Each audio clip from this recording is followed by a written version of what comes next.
right, good afternoon and welcome to the first episode of the political podcast of the Bernese magazine.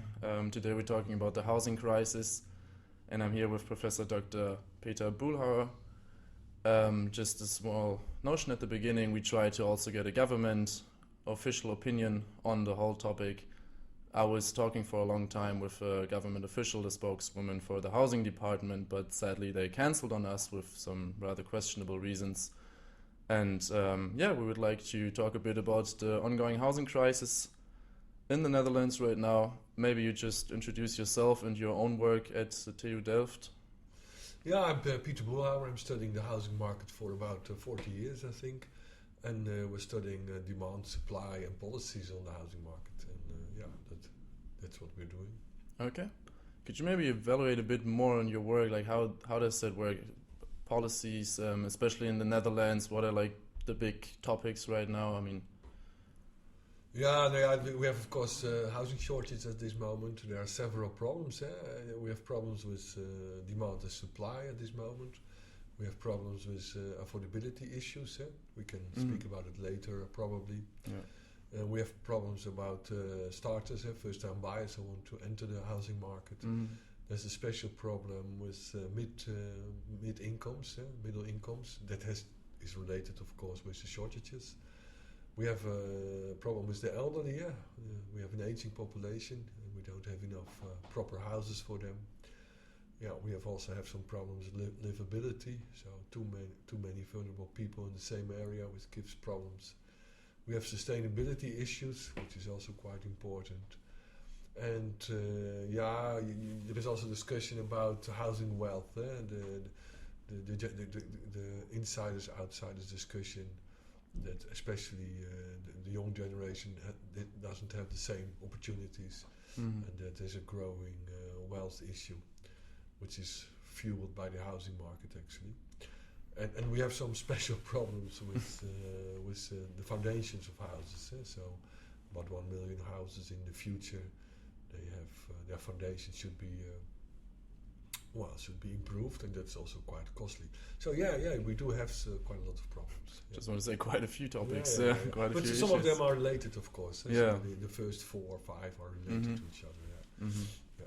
And how did you get in the whole housing market analysis sector? When I was a student, actually. Yeah, when I was a student, there was the same discussion. We had big shortages. And I was studying geography, and it's about cities, so that's the reason why I got interested in housing issues.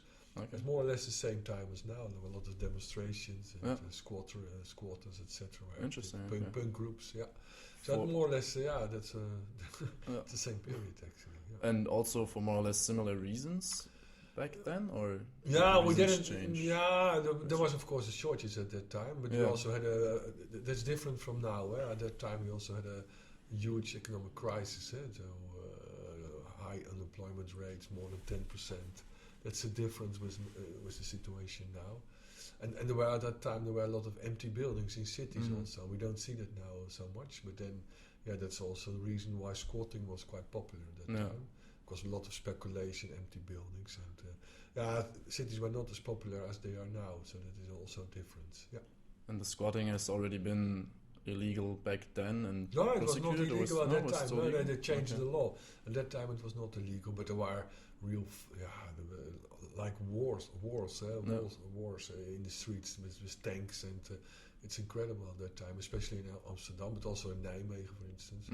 So these were quite tough times at that time. So, a lot of fighting and riots and I would definitely want to come back to the topic of squatting a bit later again.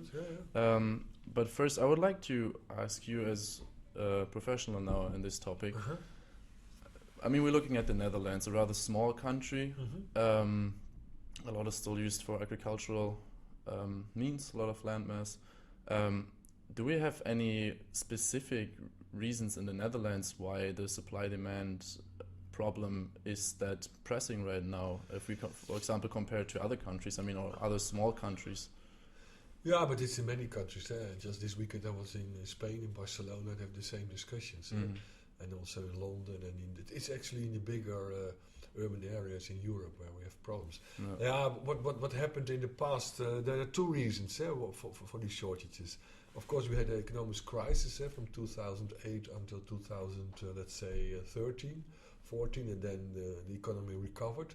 So, but at that time, our housing production almost dropped down to half. So before 2008, we built about more than 80,000 units a year. No. Now that dropped to 44,000 in 2013, and then it recovered a little bit, but still, last year we had 69,000, so still less than the years before. Mm-hmm. And that's one clarification, and the other one is the demand. What we see is that the population growth the last 6 years was extremely high because of labor migration. So a lot of normally experts we had a net migration of, let's say, 20,000 people, but the last couple of years it was more than 100,000 people, and especially people who immediately have to have a house, of course, to occupy a home. And especially in the cities, but also, for instance, here in the Westland, in the greenhouses, there's a lot of demand for labor. So on one hand, we build less houses. On the other hand, you got more demand. And that makes these shortages nowadays. Yeah. I would also like to touch a bit on the aspect of investors, especially foreign investors. Especially, what do you think? How could the government, maybe with some incentives or also restrictions and policies, are there any bigger plans lately for fighting this? Actually, the government was trying to attract investors. That was the policy until now. And so we had a former minister who was going to other countries to ask people to invest in the Dutch housing market. And it's not a very big sector. If you look at the private rented sector in the Netherlands, it's only 14%. So in Germany, it's much bigger, for instance. So it's still a small sector, and actually you need these middle-priced houses also for people who have to find houses in a short time. So I think the private sector is not the biggest problem actually at this moment, but so I'm not in favor of actually making it more difficult for them. You can regulate some of the rents, of course, that could be organized. Yeah. But actually, we do need investments in all parts of the stock, and actually, the European Commission they more or less said that housing associations are not allowed to build in the affordable sector. So between 752 euros until, let's say, 1,200. So we have a real gap over there, and if the private investors are not active anymore, nobody is actually. We need these guys also. Okay, but wouldn't there still be the danger of them driving the prices quite high? Yeah, in the rented accommodation we have, of course, the point system. We have a kind of quality system that, and many of these houses are also part of that regulated sector. And I think there are now some proposals in Parliament to also regulate the mid-price sector a little bit more. So you can say, okay, until 200 points you can also regulate. So maybe we should have a little bit more regulation. That's important. There's of course the danger that then the investors will leave the country. That's also a possibility. Because housing associations, they're not giving. The law gives them a little bit more possibilities, but the problem is that they don't have so much money. So actually, you have a deficit also for the coming years, and then have to make a choice between really cheap housing for people who are in need and these mid-priced houses. And most of them they make a choice for cheap houses for people with low income. So there's a real problem for mid-priced houses actually.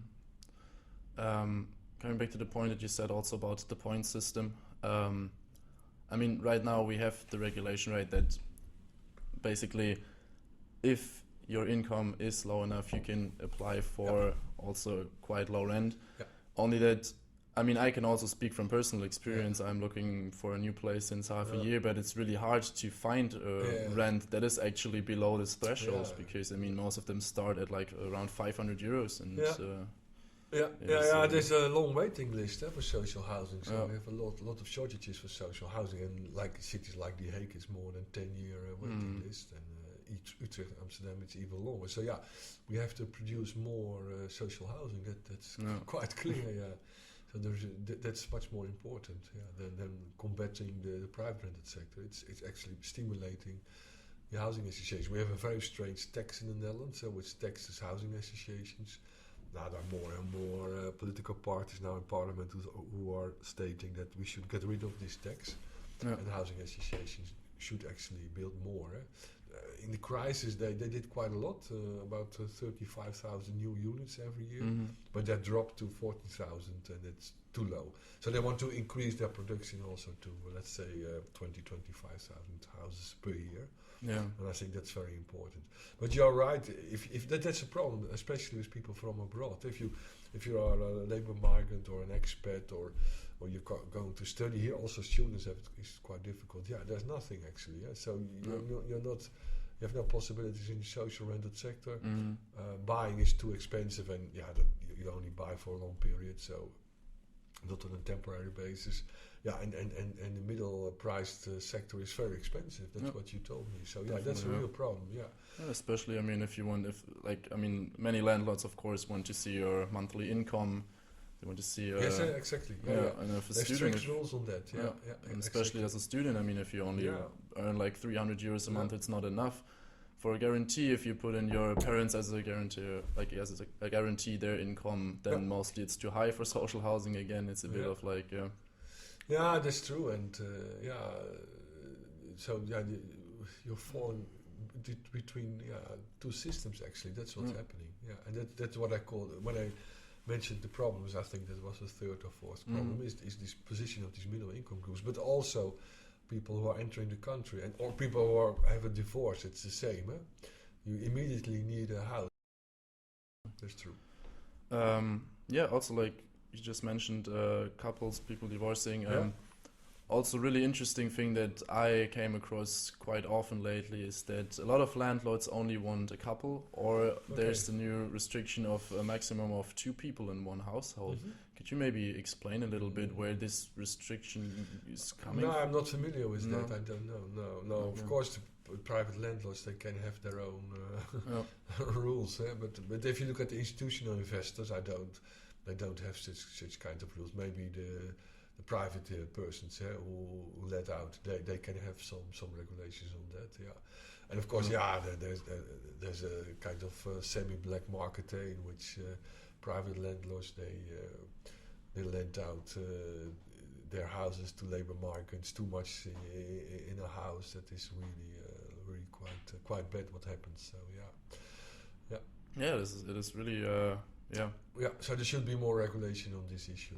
And actually, by January 1st, there will be a new law in the Netherlands with municipalities. They have the possibility to, if somebody wants to buy a house, then you should live there yourself. So it's not possible anymore for future landlords to buy home ownership and then rent it out. That is a new legislation. And cities like The Hague, Amsterdam, they already said, okay, we will introduce that for the whole housing stock.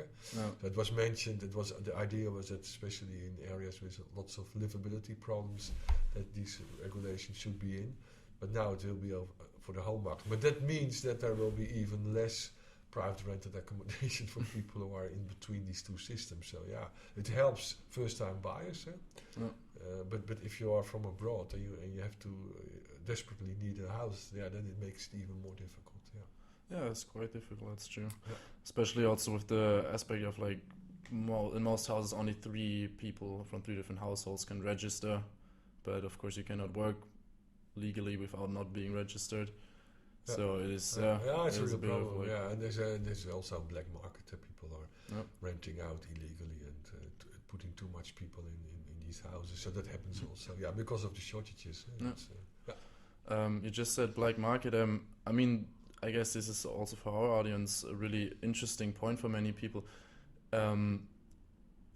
Especially as a student, as an international student, you're coming to a new country. You are not completely familiar with all the rules and procedures. There's a lot of scam. There's a lot of a lot of people pay too much. There are a lot of facts and figures lately about how many of the accommodations being rented out on the most popular pages on the internet are actually, the prices are basically too high for the legally determined limit of the renting prices.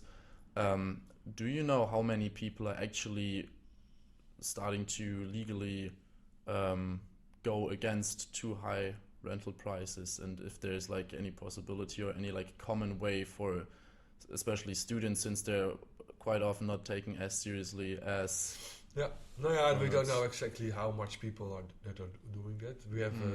We have a committee, a rent committee in every city, and if you think you pay too much, there's a point system for rooms, but also for houses. So 2 systems, and you can go to that committee if you think your landlord pays you asks you too much money. And lots of municipalities, also The Hague, but also Amsterdam and Utrecht, they have special help from the municipality for these tenants to be well, and that happens, of course. But people that are not always very keen to start such a procedure, because they are afraid that there will be that their contract won't be extended, for instance. Because we also have in the Netherlands these temporary rent contracts for 2 years. So if you make a lot of fuss, then your landlord can say, okay, you pay less, but then after 2 years you have to leave. So the position of these tenants is not very strong. But I know a lot of municipalities are now helping the tenants to fight these illegal practices from these landlords. So that's true. Another problem is with students, of course, that I think that the university has accommodated too many students, because if there's no and it's not fair to these students, you should actually offer them a proper room, actually, and that's some of the universities, they now want to decrease the amount of foreign students, but it's difficult because from Europe everybody is allowed to study everywhere. So and from abroad they get a lot of money for these students. So they're not advertising so much anymore. In the past they were advertising quite a lot, but I know, for instance, the University of Amsterdam and the UvA, they have so many foreign students. It's ridiculous, actually, ridiculous. Because you can't offer, you should be very clear to them that they should first try to find some rooms, and that it's very difficult, and that you only should come when you have some accommodation, or they should provide it themselves. That's also possible. But so I just wanted to... It's not fair, It's actually, Yeah, definitely, and I think this trend is not going to increase in the future, like in the near future, with like more international students coming to the Netherlands. I mean, it's a really popular country for studying. So there should be, for instance, in my own university, we have a target not no more than 450 students. So that is the limit. But not every university uses these targets, these limits. But you should introduce them, and also because the staff at the university is not capable and able to accommodate all these new students. So they have to be, actually it's too much. Much. So I think there should maybe also be more like cooperation between universities, the government. Especially the municipality. There is of course. So every year we're building new accommodation for students. So there's a lot of building activities. But it's still not enough. So and then there should be some limit, because otherwise, people are living on the streets by. That's not I mean, also a lot of the student housing, honestly, is quite expensive still. The official student housing is okay, I think. But if you go on the private market, it's quite expensive. That's true. That's a problem. Definitely. So. You talked a lot about building new houses. What are I don't know how familiar you are right now with the plans of the government, of course, but are there big plans for taking action? Yes, there are big plans. So if you look at the political parties, we are building now, let's say, 70,000, and also by transformation 10,000 a year. But all the political parties, they want to increase that to 100,000 units per year. So they will want to build almost 1 million houses in the coming 10 years. So that's the idea. Mm-hmm. And second, it's not only about building new houses. You can also try to make temporary housing. It's very easy in the Netherlands. No. There are special rules for that. You can build them in a few weeks if you like. You don't need all the spatial permits for that. So that is a real possibility. And you can also try to use the existing stock much better. So, for instance, we have a lot of elderly people living in big houses now. If you have the good supply for them, they can move to other accommodation, and you can use it. And also, what some housing associations or also private persons are doing is splitting up these houses. So make more rooms, for instance, for students or labor migrants. So we can use our existing. So there's three possibilities, which you should use all the three. This is organizing more permanent housing, or organizing more temporary housing that can be on a very short time, and also using existing stock much better. So these are. But for instance, some municipalities, they like Amsterdam, they had these friends contracts. You can have a contract for a house with 2 or 3 people, and then the municipality said, well, we don't like that anymore, so we stopped these contracts. Housing associations were offering that. Why did this? Because it gave too much disturbance in the neighborhood. That is of course not a very wise decision. You should. So some other, I know from a housing association in Nijmegen, for instance, they are converting one-family houses. They make an extra bathroom, and then 2 people can use it. So that is a good direction, I think. So you should actually not make it more difficult, but stimulate it. Building regular houses that cost almost 10 years. So that is extremely difficult in the Netherlands. You need so many planning permissions, and there is a lot of investigation involved about the environment, and that takes quite a long time. But you can actually act very fast with temporary housing. They're from produced in industrial, and they're very good. They're circular. They are So why not? And actually, the government is also in favor of producing more of these temporary houses. And of course, for students, they are quite good actually. No, I mean for students it's perfect. Because the quality of these houses is very high actually. But the redistributing the rooms in a house sounds actually quite logical, because I mean also on a lot of housing websites, if you look at them, there's houses with 7 rooms and 6 bedrooms, but then they want one family living there. But I mean the traditional family picture in the Netherlands is mostly 4 people, more or less, 1 or 2 2 parents, 2 persons, kids. children, sometimes 3, but and actually in some areas also here in the UK you have some neighborhoods which have too much of these splitted houses, and there are too much labor migrants involved, and then of course nobody knows each other anymore in the neighborhood. But you can also do it in more affluent areas. For instance, the gemeente Bergen, that is this near the coast, in the north of the country. They said, we're going to stimulate. They have a lot of villas over there, very expensive, but they stimulated the private sector to buy these villas and to make several apartments out of it, and that is of course a good solution. But some municipalities are against that, so that's a pity. I mean it's a really good solution, only I feel like sometimes the consequence is that the rooms get quite small, especially with these slab comers, that it's 5 square meter room. That's not okay. But if you take normal rooms, then of course of course, fine, but 15, 20 square meters, that's okay.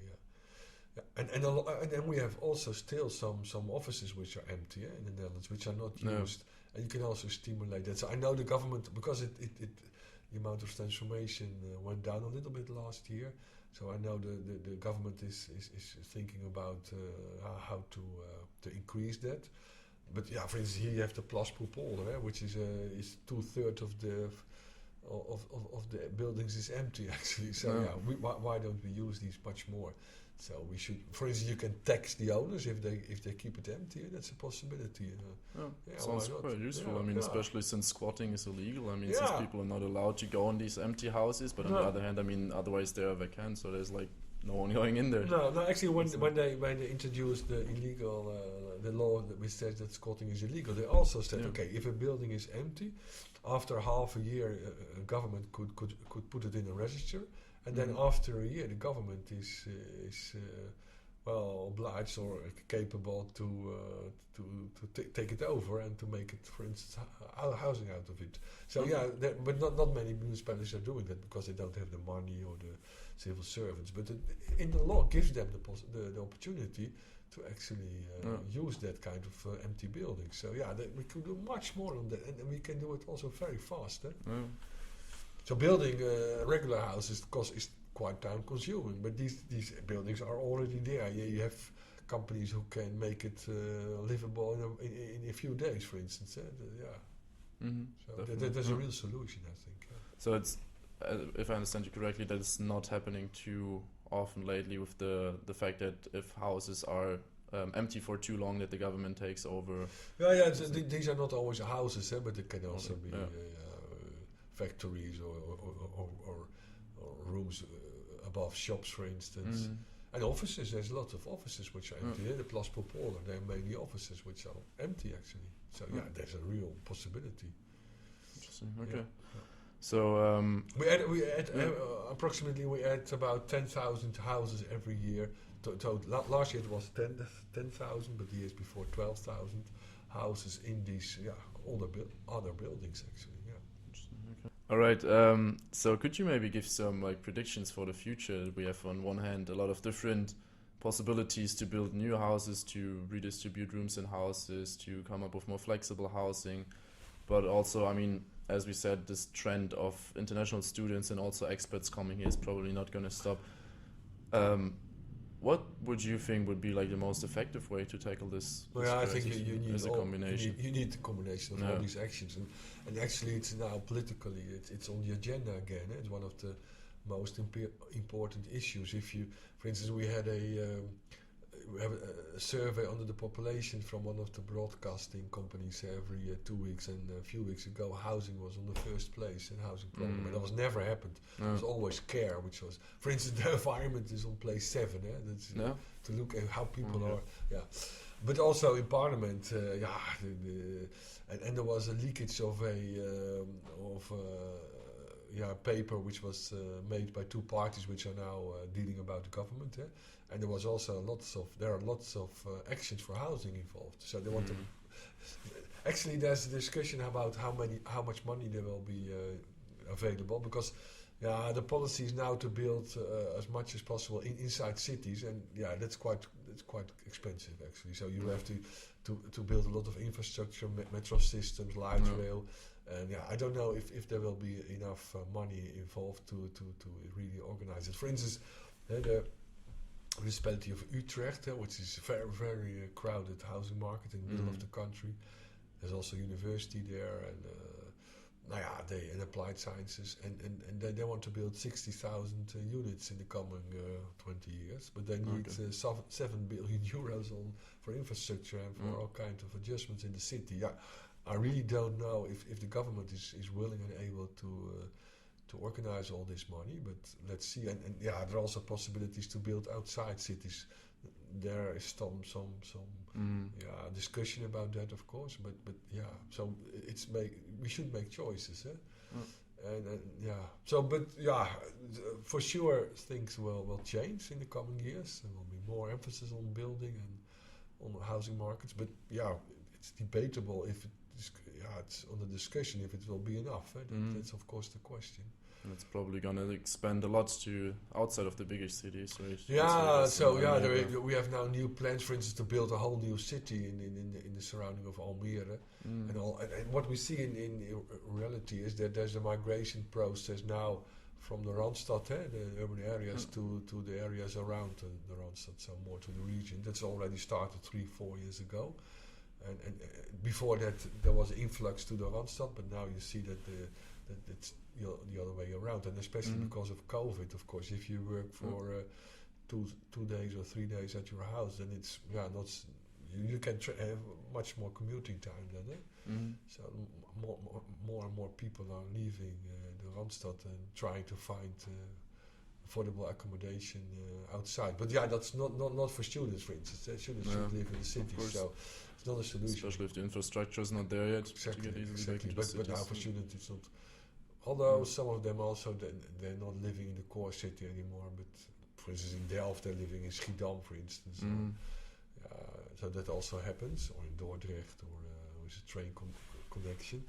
So yeah, that also is a trend which probably will be stronger in the near future. So yeah, I can definitely imagine. I mean, I myself already live in Rijswijk and not in The Hague because I could not find a place here. But Rijswijk it's not far away. It's more or less, it's it's another municipality, but actually it's the same urban area.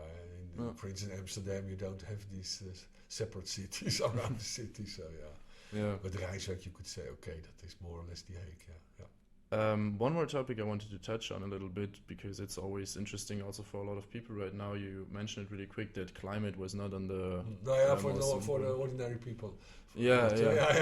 But I mean, in the far future, of course, there's always the discussion about the Netherlands losing landmass, and especially, I mean, since the Netherlands is not a really big country, and of course you cannot get rid of all the nature parts and turn them into rural areas.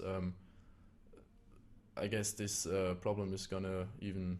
You mean the problem of the land use, or? Yeah, I mean the combination out of the problem of the water level rising, less land use. I mean, this is far future, of course. We have now big discussions, of course, about that because we don't know exactly what will happen. We have two problems. That if the sea level is rising, but also the rivers. So there's water from the rivers which has to go to the sea, and if the sea rises, then you have problems over there, flooding problems. So if it will be 1 or 2 meters, it's okay still, but if it will be more, you have a big difficulty. So there are people who are now arguing that we should not build anymore in the Randstad, but all our economic activity is here, and if we don't build here anymore, the strength, the problems on the housing market will even be bigger. So maybe we should. There was an article in the newspaper also today. Maybe we should, what we did in the 60s or 70s, try to organize more businesses and factories, etc. More outside the Randstad in the higher levels. But that is very difficult to organize. But that is a real discussion. Actually, we should. We're talking about the housing market, but it's even more important to talk about physical planning, because we have to change quite a lot. Because 2/3 of our land service is agricultural purposes, and that's too much actually for a urban country like the Netherlands. So, and there's not enough nature, so we have problems with nature areas. We should expand that.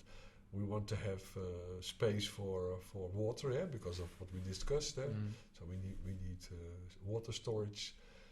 We need also for energy. We need landscapes, and we need some for housing. So there should be that is even more important, that the government comes up with a new physical plan for the Netherlands, in which they make some real choices. So I think we should get rid of part of the agricultural issue. So the cows and the pigs, etc. It's quite ridiculous that we have so many pigs, for instance, and we use up quite a lot of land. The forests in South America are burning down because they want to have crops for the pigs here, and then we give it to the pigs, and then the pigs are transported to China. So that's really ridiculous. So we should stop with that. And it is also only 6% of our national gross product. So why are we doing that to ourselves? So but that gives also possibilities for housing, so that we can use a little bit more, because only 8% of our land surface is covered by houses. Again, 2/3 is agricultural land, and it's too much actually. And also the biodiversity is very low of these meadows, especially. So we should. And also the water level is too low. So we have a lot of oxidation and all kind of problems with. So there should be that's even more important, that there is a new physical plan, spatial plan for the whole Netherlands, which we in the past we did it several times, so we're quite good in it. But last 20 years we said, okay, it's not necessary anymore. The country is don't it's not. So the market is organizing everything, and we don't need any new activities. So yeah, let's sleep and then okay. But yeah, it's quite clear that there should be some actions now. Yeah. In the beginning, you said that when you were studying, there was already a housing crisis going on. Yeah, but at that time, afterwards, it was solved. More or less, I just wanted to ask, how did they solve it back then? Because you said in the past, for instance, they start building a lot of houses for young people. So there was the right of housing for people from 18 years old. 18, that was not before. And they built special houses for young people, and of course new cities. They built the Groeikern and the Phoenix, and they built quite a lot of houses after that. Yeah, that helped quite a lot. Yeah. Okay. Well, then I think there is a lot of different ways to tackle this problem. Yes, it's true, but it takes time, and we should act at different levels and different possibilities. But yeah, of course, there's not one solution. That's clear. Yeah. Well, thank you very much for your time. I think these were all the questions that we have. Okay. Thank you very much. Yeah.